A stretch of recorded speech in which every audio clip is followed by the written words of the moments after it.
This tank had been stolen from a local military base by a man with previous military training. No one knows for sure what he was trying to do, but the theory is that he was heading for government buildings in downtown San Diego. The scary part was that it was obvious that the suspect was familiar with the tank.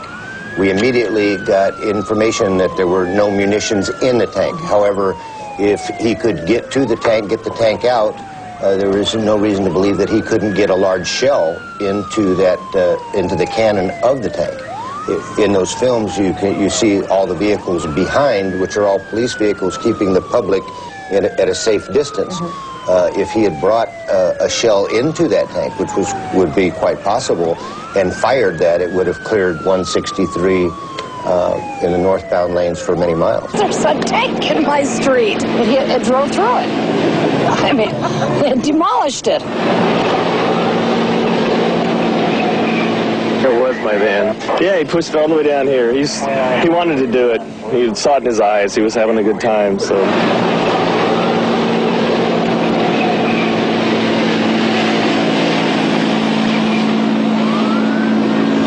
How could anybody just walk into an armory and steal a tank? When he got to the tank, it appears that he took some pry bars and broke some of the locks on 2 other tanks before he got to this one.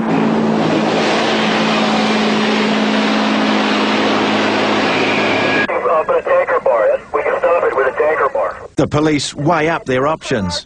One was to enter the compartment not knowing if the individual was armed. 2, they could have used gas.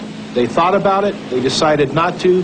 Gas would cause the driver to possibly be debilitated and go out of control. And 3, if the officers had entered the compartment when it was gassed, they would be debilitated. The next decision was, should we use lethal force?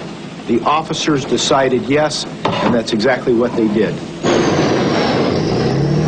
The officer somehow got the hatch open and ordered the driver to stop. They were afraid that he would get the tank off the barrier at any moment.